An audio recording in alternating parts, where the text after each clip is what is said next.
Hello there and welcome to the very first episode of TECHOVER, Africa's biggest tech conversation in Africa.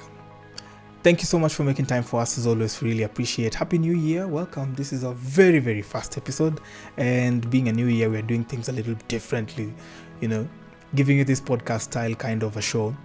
Today's show is pretty much what you're used to every beginning of the year. A recap of the previous year and a forecast of what this year and beyond will look like from tech policies, skill sets, devices, biggest events that are happening in tech, this and so much more on the show. I have just the guests for that, and they're ladies. But first off, the tech news of the week.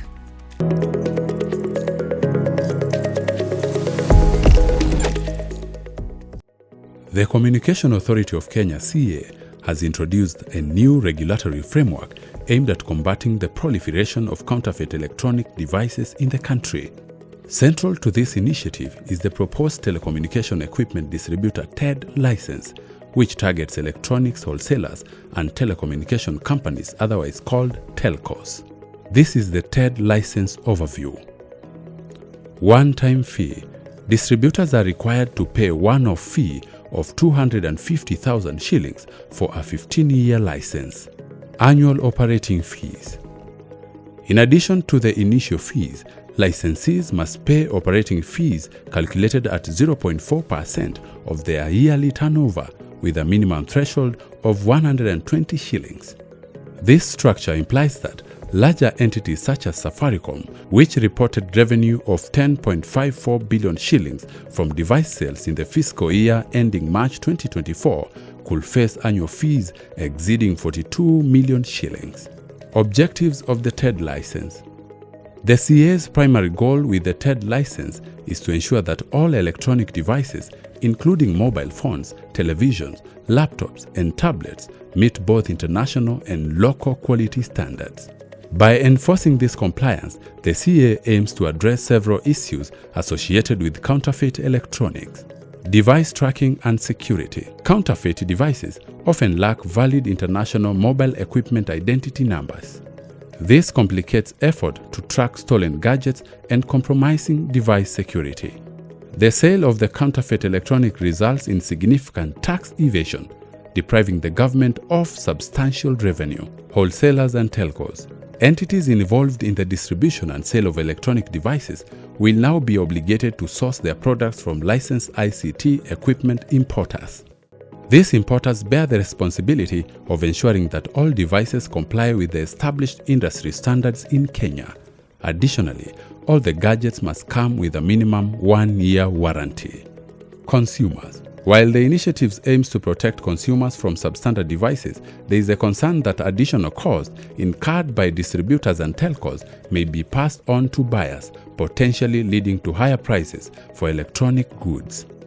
Kenya has experienced a significant influx of counterfeit electronics, with the CA estimating over 3.5 million fake mobile phones in circulation 4 years ago. This proliferation has been linked to an annual electronic loss of approximately 3.2 billion shillings due to tax evasion. The demand for electronic devices has surged, driven by improved livelihoods and increased technological penetration for work and educational purposes.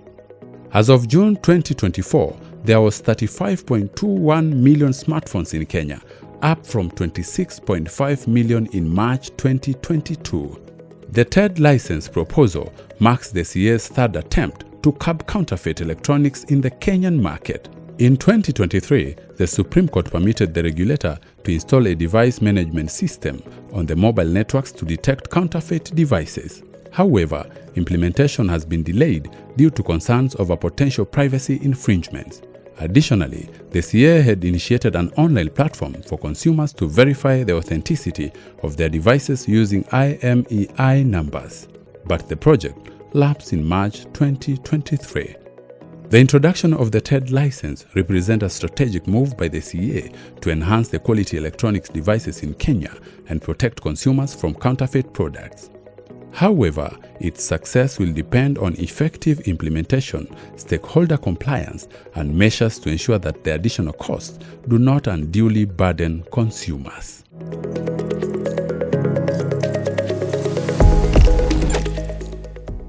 Ladies, good to have you on board. Thank you.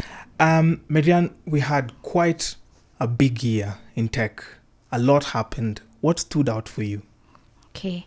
I think we mentioned about this last time that tech cannot occur without people and processes. For sure. And for me, what stood out was it was a very big what if for democracies in the world, not just in Africa. There were 50 countries going through elections. And as you can imagine, elections need a lot of investment in technology. So there was a lot given into voter engagement, a lot of social media, a lot of fact-checking platforms, which I thought was quite new. I can't wait for our elections. Yeah. There was a lot of deep fakes. I don't know if you guys know the story of how there was a state that was told not to go to the to go vote at the time. Yeah. And it was just a deep fake. So I think that was big. We also had Olympics. I'm waiting for a video of people comparing 1960 Olympics to 2024 because there was a lot put in technology. If you're watching the runners like me, Noah Lyles almost lost by 0.005 seconds. Yeah. And all that was technology just measuring. Imagine if it was a human there, just about to click, we would have had another winner. I don't know who was, I can't quite remember who it was. So that was big. It would depend on the race because he did 200 meters and 100 meters, quite a number of them. But anyway. Bitcoin reached 100K. That's huge. Dollars, yes. So it gives a lot of credibility. It gives a lot of legitimacy to Bitcoin, even though it was there. A lot of FOMO will come with Did you that. invest? And that means that, did I invest? I invested when everyone, including our mothers, were investing. When it was cheaper. So say, I think it's 13 million to 13 million bob. I don't know. To a coin, yeah. And anyway, we saw a lot of Bitcoin companies coming to invest here in Kenya. And then KRA PAP in November said that, we are coming for you, as they always do. Yeah. Then in cybersecurity, 8.5 million Windows devices crashed last year. I think it was such a big meme moment when people couldn't travel, banks, manufacturing was on hold just because of technology against. I think that was quite big. I'm a fanatic for war technology. I think we were talking about it, so I'm going to try and tone it down a little bit because I feel like technology was such a big tool of war, even though some armies decided to take it back and start using pagers, but still technology. I think that was quite eventful for 2024. Great. Dr. Wanjiru, once again, there was big policy shifts in 2024 in the tech world. As a research analyst and a head of research at Kala, what stood out for you in policy? I think last year there was a lot of conversation around AI. Most of the organizations were talking about AI and how it can support the various sectors, such as agriculture, health, and the conversation around how we can regulate, because right now people are already coming up with AI tools, but the regulations are not yet there. And what we saw happening mostly in Africa and in Kenya was people talking about the regulations. How should we regulate these tools? And the conversation has been going on. People wondering, should we implement fast and see how we can regulate it, or should we regulate fast before we implement? And most of the people were saying that first of all we should see how it works, how we can implement it, and see what are some of the areas that we should regulate. And I think that is ongoing from last year. Even in this year we are seeing that happening. And I think it will be a great conversation to see what will happen this year. The other regulations that we have seen is around smartphones. We have seen most of the people are using smartphone to access the internet. Sure. And most of the government are seeing this device as a potential tool to improve digital economy and to bridge the digital divide. Sure. But there are regulations around it. First of all, to ensure that the devices we are accessing in Africa are legit, they are not counterfeit, and also to ensure that most people can access it. Because one of the things we are seeing is the cost of these devices is high. Most of the people in Africa can't afford them. So how can we regulate, especially because most the research shows that the tax is the one that hikes the cost of these devices. So how can we regulate this tax? For example, in Kenya at the moment, at some point it was 20, it was reduced to 18. So we are looking at how can we regulate it to see how we can improve smartphone adoption in Africa. And currently there are conversation among in Pan-Africa to see how we can regulate the cost, the taxes, or harmonize them, so that even if we decide to produce or to manufacture or assemble the device in Africa, we are able to sell them across Africa. So that is another conversation that is ongoing, and we are seeing after that is involved, actually talking to stakeholders in these sectors to see how we can harmonize the taxation. Great. Marianne, devices, once again, you had something to say about that earlier on. Devices that died in 2024. Yeah. I think it will also touch upon investment. So we saw Google Podcast die down, Google Pay, Chromecast. There's a Spotify car thing. Recently, I called a friend who has a phone for the car, even when there's Spotify car thing, which is quite interesting. We also saw quantum technology in like Windows, where it's able to solve quick problems. I think that was such a leap. Sure.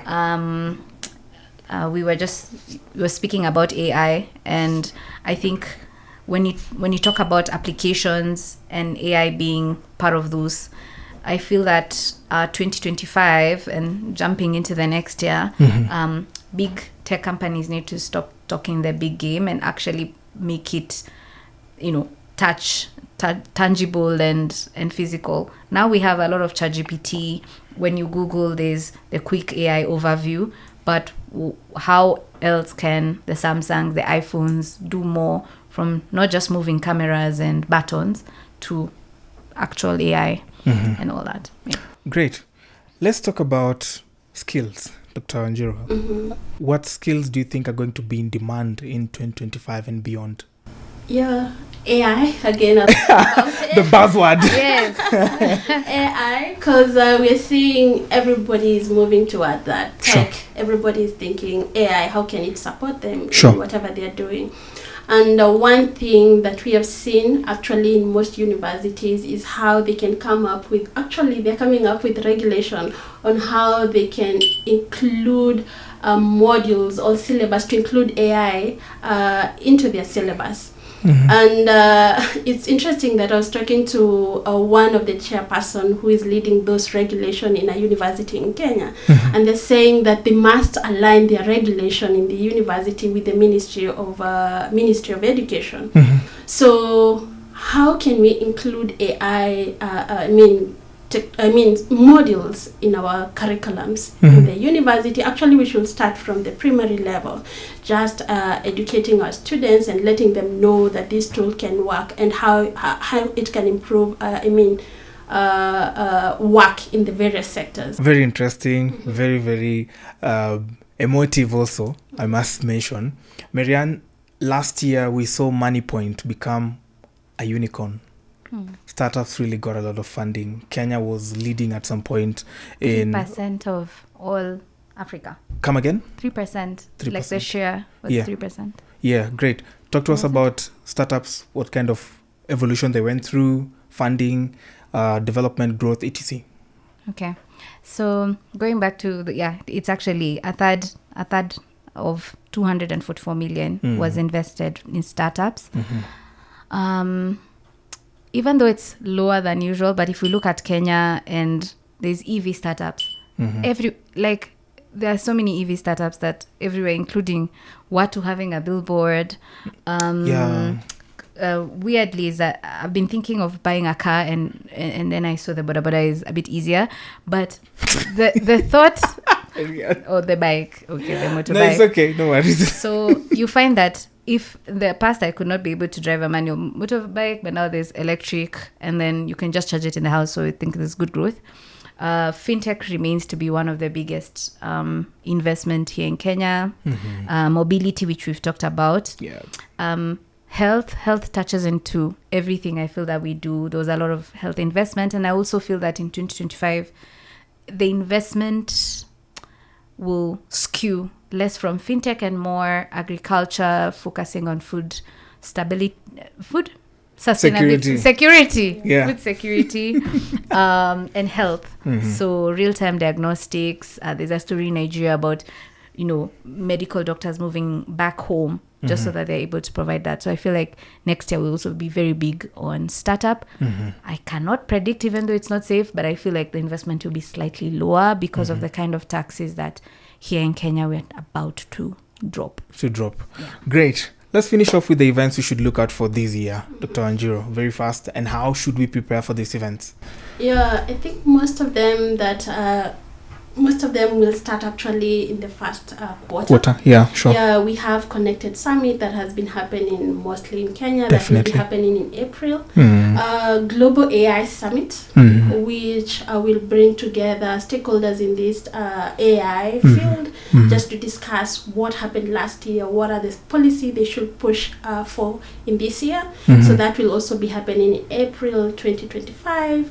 Africa Tech Summit will be there as well. Transform Africa. These are a few of the Pan-African events that we should look out for. Very well. Marianne, did you leave anything out, No. especially in the events?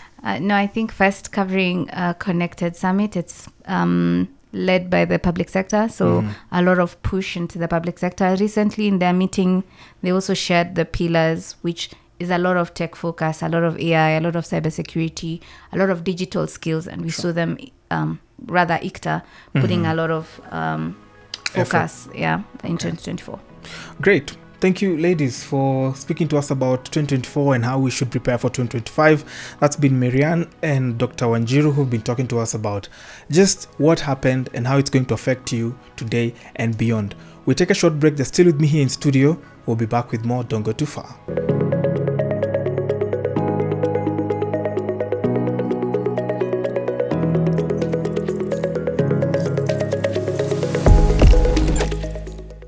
Welcome back. You're watching Africa's biggest tech conversation, TECHOVER, on NTV.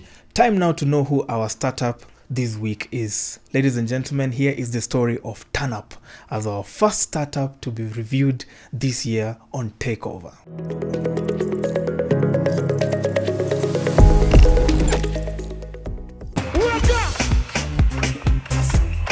Kenya's event scene has witnessed immense growth in the recent past that has seen the country host global events, marking significant milestones and turning points for the country's conferencing and hospitality industry. However, with an influx of these events, their fragmentation causes either a glut or inadequate information on what is happening where. Harry Odhiambo, the founder of TurnUp, sought to solve the challenge with more value add other than just publishing events on the application. TurnUp is basically a platform, an online platform for events that allows basically people to upload events and other people to discover events. How it works is there's a number of events happening around at any time. And there's so many people that are creating these events. And the challenge is that people don't have a platform to really showcase the events. You'd probably be charged for it, or you need to remove a couple of bucks so that your event gets the visibility it deserves.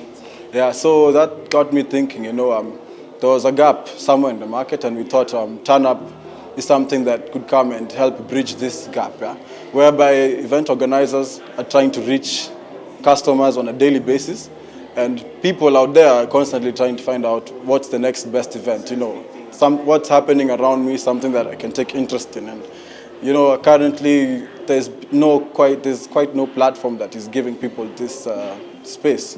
So we thought, let's create this platform, allow people to be able to post their own events, just the way you upload something on Instagram. You have an event, you can upload it.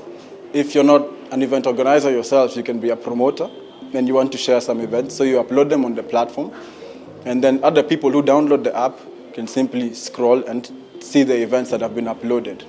So the best part is we don't charge for this service. It's absolutely free, both for the event organizer and the person who's looking for the events. TurnUp's current business model is event ticketing, and realizing commissions between the ticket sales helps sustain the business. Traditionally, most of the platforms that do events in the country, more so, let me say, traditionally, most of the platforms that actually you can find events on really focus more on ticketing.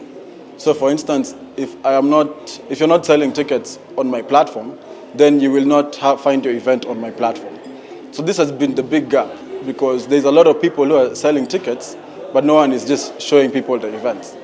So now this is where we came in and we thought, let's give people a free platform where we level the playing field. So it doesn't matter how much money you have.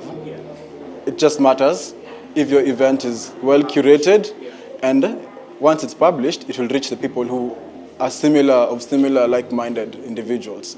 So we offer ticketing just as a service, because of course, if you allow you to share your event on the platform, then you should be able just to sell tickets. So this is one of the models that we have, among other models that we are yet to release in our later versions. Harris says with the sharp growth in events has given a lifeline to the business as the market has warmed up to TurnUp. The market is quite good at the moment. When we launched a couple of years back, I could say that the market wasn't ready.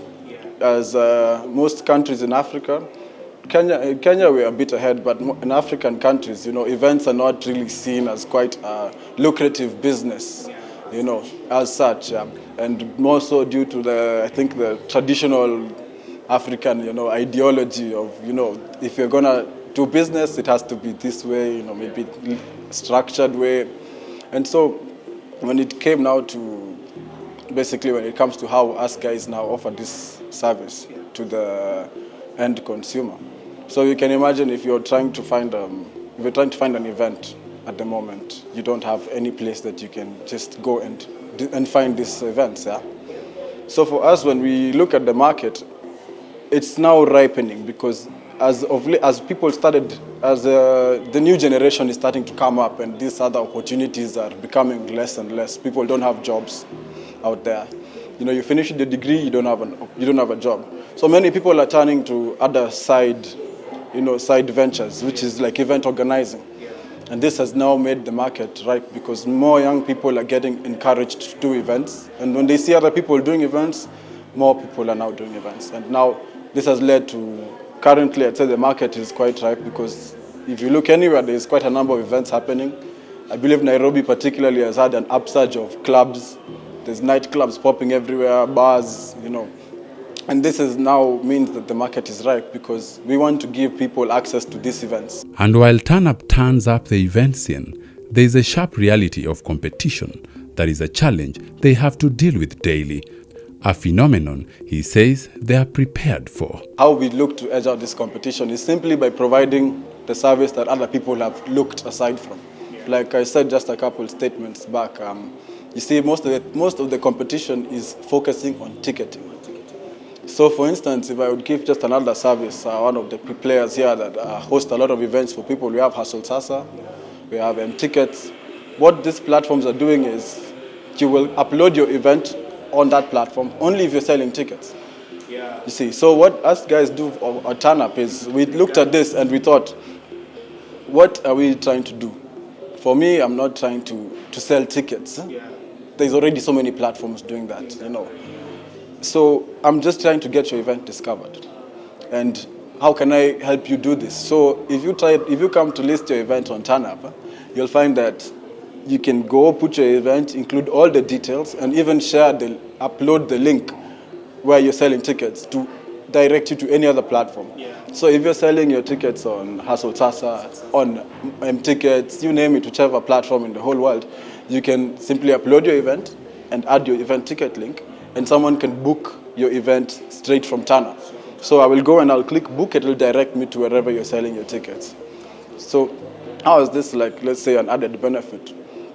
It's because now we're sort of creating a one-stop shop for all events. So basically you can download the app, and no matter where tickets are being sold, you don't have to go and leave. I don't have to go and look for this event and then go visit this other website to buy a ticket and then come back to their social media, So this is a one-stop shop. You come there, it's sort of like all tickets under one roof. As a bootstrap business, he says the biggest challenge in the country is getting venture capitalists to invest in the industry. The biggest challenge that we faced personally has been the acknowledgement of this event industry as a lucrative industry, even for investment, even for people who are trying to, to believe in the brand as well. I've come to see that, most people are, in order for you to show people what you're doing, they take quite some convincing. A big challenge that we've noticed is that unlike maybe foreign markets where people are very open and they adopt technology quite easily, the challenge is that people tend to stick to the technology they know, and they're not quick to adopt. So this has been a challenge for us because we're trying to come into the space and we want to show everyone that you can use our platform, even with our competitors. If you have events that listed there, we'd rather have you come and put your events on our platform, because in the end, if someone discovers an event that is selling tickets with Eventbrite, they buy tickets. We are still helping you generate some income. So the main challenge has mainly been more so the mentality. A challenge I've also faced is, I've been trying to raise investment, has been the mentality of investors as well, who don't see the event space, particularly in Kenya, let's say Africa, as an opportunity to invest in. Traditionally, people would want to invest in fintechs, healthcare, solar, agriculture, something, So that's been the tradition, and while I see it as an opportunity, it has pushed me to sort of get this thing off the ground on my own. So I've pushed it. I am my sole investor with just a few maybe friends and wishers over here. But we've decided we want to push it and show people also that, if you really believe in your own project and you believe in your idea, that no one can stop you from achieving it. And that is our startup this week.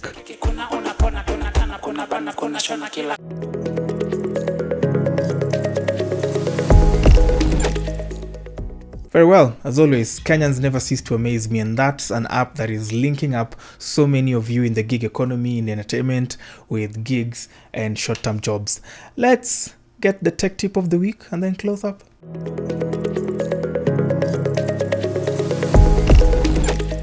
Hi guys, and welcome to this week's Tech Tip of the Week.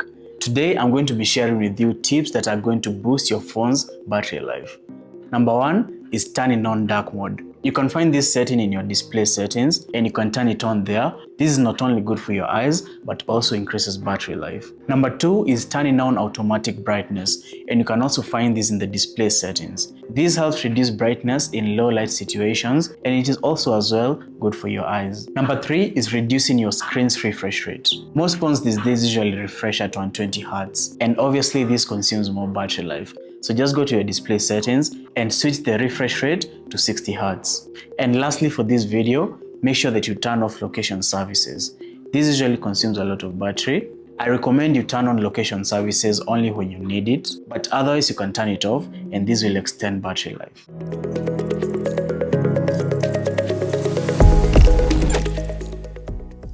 Very well, now you're up to speed with what's been happening in the world of tech. You know what happened last year and what you should be focusing on this year in the tech world.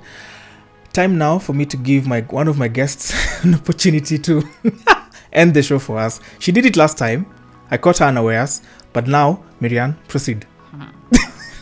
Okay, bit better preparation. So for me, predictions, cybersecurity will be a very big priority for governments in 2025. A lot of investment.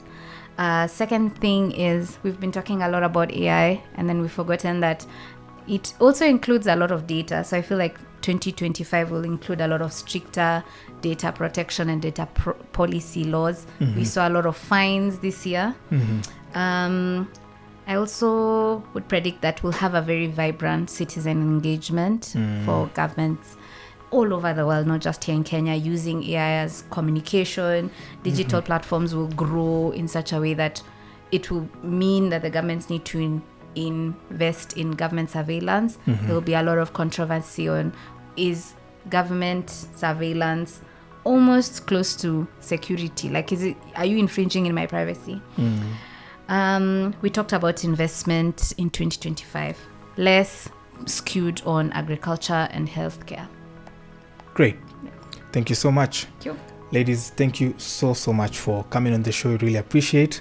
And thank you so much for watching. Did we miss anything out? Please tell us in the comment section. We'd like to hear from you what we may have left out in what is going to shape 2025 and beyond in the world of tech. I'm Brian Chodetieno, NTV's in-house techie. Stay techie and may tech live forever.